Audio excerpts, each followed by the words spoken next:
Donald Trump জিততে চান, কিন্তু প্রশ্ন হলো ইরানে কি আদেও জয়ের কোনো শর্টকাট আছে? মধ্যপ্রাচ্যে উত্তেজনা বাড়ছে, ওয়াশিংটনের হুমকি বাড়ছে, কিন্তু তেহরানও চুপ নেই। বিশ্লেষকরা বলছেন এটা কোনো সাধারণ যুদ্ধের মঞ্চ নয়। ইরান এমন একটি দেশ যেখানে চাপ দিলে সরকার ভেঙে পড়বে, এই ধারণা বড় ভুল। ইরান কেন এত আলাদা? সহজ করে বললে ইরান শুধু একটি সরকার নয়, এটি একটি আদর্শিক রাষ্ট্র ব্যবস্থা। এখানে সরকার পড়ে গেলে দেশ ভেঙে যাবে এমনটা ভাবেন না ইরানিরা, বরং বিদেশি হামলা হলে ভেতরের বিভাজন ভুলে গিয়ে মানুষ আরো বেশি সরকার ঘেঁষা হয়ে পড়ে। এই জায়গাটাই ট্রাম্পের জন্য সবচেয়ে বড় সমস্যা। আগে যা হয়েছিল এবার তা হবে না।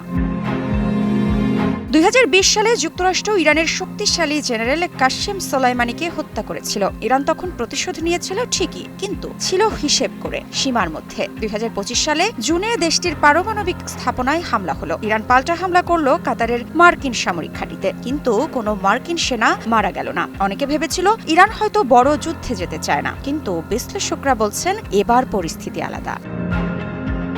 তবে প্রশ্ন, কেন এবার বেশি ভয়ঙ্কর হয়ে উঠবে ইরান? কারণ এবার শুধু সামরিক ইস্যু নয়, এবার ক্ষমতায় টিকে থাকার লড়াই। চলতি বছরের শুরু থেকে ইরানের সরকার বিরোধী বিক্ষোভ শুরু হয়। তেহরান সেটাকে কঠোরভাবে দমন করে। ট্রাম্প তখন বলেছিল বিক্ষোভকারীদের হত্যা করা হলে সামরিক হস্তক্ষেপ হবে। তিনি বলেছিলেন সহায়তা আসছে, কিন্তু বাস্তবে কিছুই থামেনি।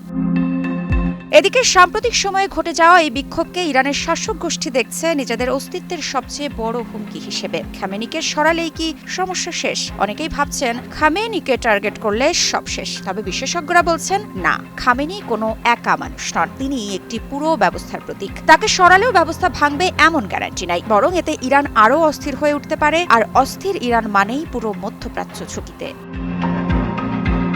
সব অপশনই খারাপ। স্টিম সাউন্ড সেন্টারের বিশ্লেষক বারবারা স্লাভিন এক কথায় বলেছেন সবকটি বিকল্পই ভয়াবহ। তার ব্যাখ্যা খুবই সহজ। যদি ইরান মনে করে তাদের পিঠ দেয়ালে ঠেকে গেছে, তাহলে তারা আর হিসেব করবে না। তারা আঘাত হানবে মার্কিন ঘাঁটি, মিত্র দেশ, এমনকি তেলের রাস্তাতেও। ইরান আর ভেনেজুয়েলা এক নয়।